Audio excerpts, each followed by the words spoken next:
Hello mga Lods, kumusta kayong lahat? So eto, gusto ko lang ipakita, gusto ko lang ding i-check yung mga nakuha ko last week doon sa pinuntahan ko na expo, doon sa Recklinghausen.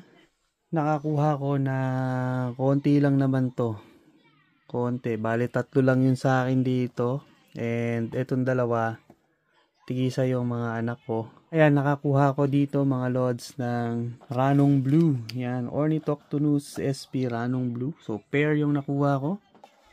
Isang male and yan, isang female. Tapos, ito, isa to sa mga kailangan ko kasi, yung Dolichotele diamantinensis na male. So, kailangan ko ng adult male, pero wala pa rin ako nakikitang adult, kaya pansamantala, yan, tingin ko sa adult na to. So, nakuha ko to sa Spider Store. Yan, medyo magsisimula ulit tayo sa mga bagong breeding mga Lods, no?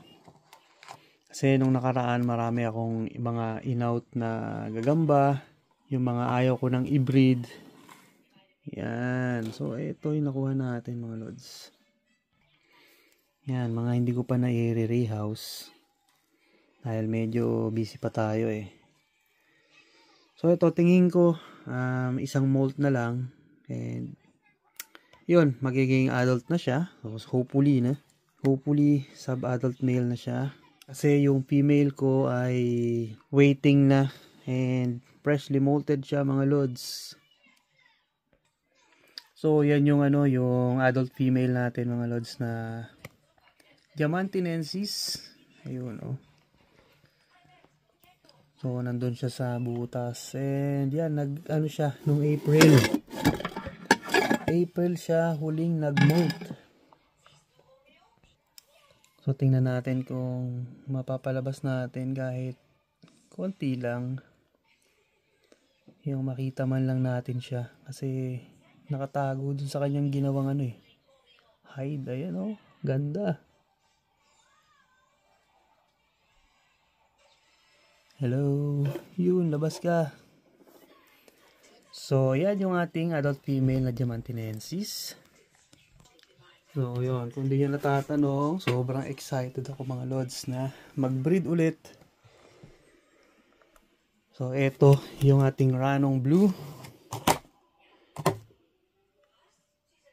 Wait lang, yan. So, eto ay nakuha ko sa halagang 80 euro. Yung pair.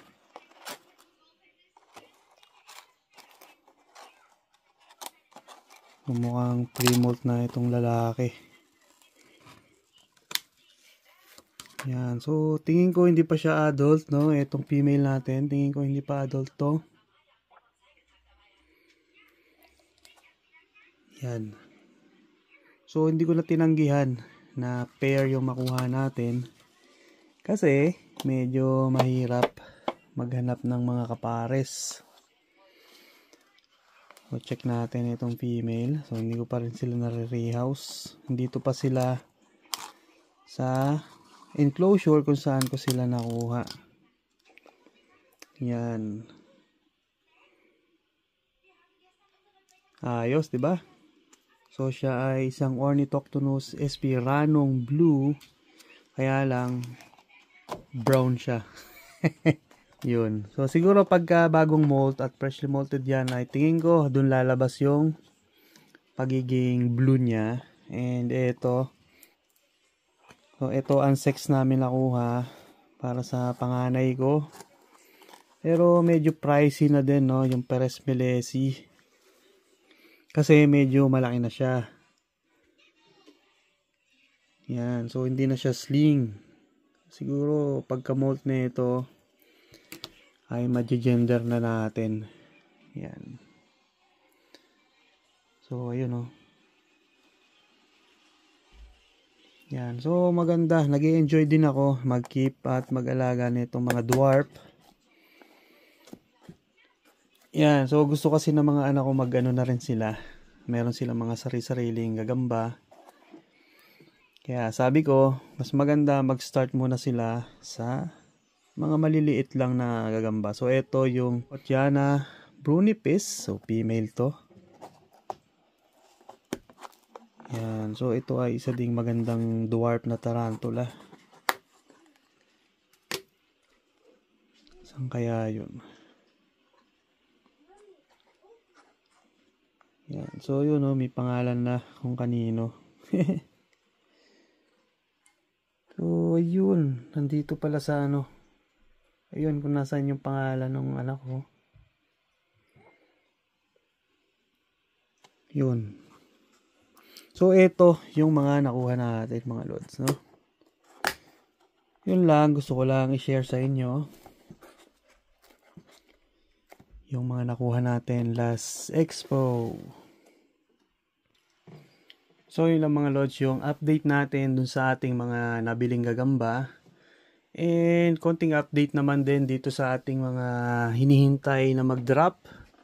So meron tayo dito ng Harpactira caprariana. So yan, nilipat ko na siya ng enclosure. So nasa siya, mas malaking enclosure ngayon. And hanggang ngayon, waiting pa rin ako mga lods kung kailan ba siya magda-drop. Ayan So ang laki-laki niya na, and lobong-lobo na yung kanyang abdomen So hindi na ako makapaghintay, and sobrang excited ako mga lods. Ayan, so pakita ko lang sa inyo yung mga tawag dito, yung mga hinihintay ko na mag-drop. So meron pa pala ako dito mga idol. Yan yung ating Soritama. And ito yung female na yan. Medyo matagal-tagal na rin siya yung last na ko. So September pa yan. September 2024 ko siya minate. And until now hindi pa siya nagda-drop. Yan, and meron pang isa dito, yung ating September din 2024, yung Chilobrachys electric blue natin or Natani Charum. Yan, so waiting pa rin ako sa kanila mga lods kung kailan sila magda-drop, no. So napaka unpredictable talaga kung kailan mag-drop itong ating mga gagamba.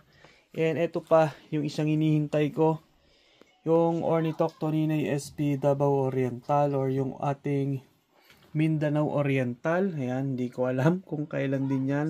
Tapos na-mate siya mga November or December. Yan, mga December.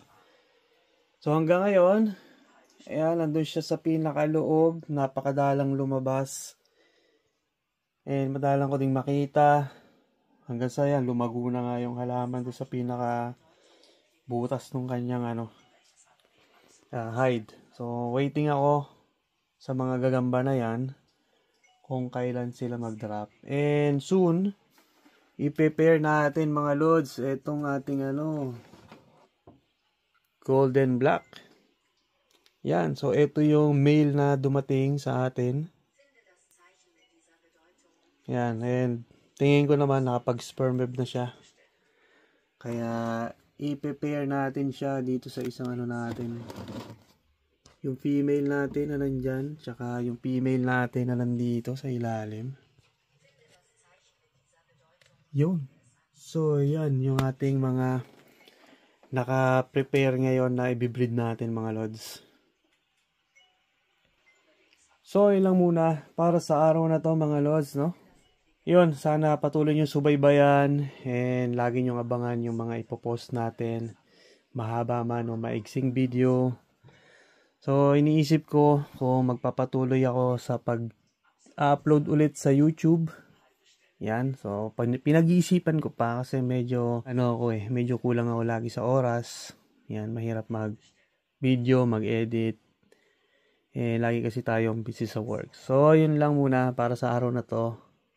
And God bless sa inyo lahat. Ingat kayo mga lods. Peace.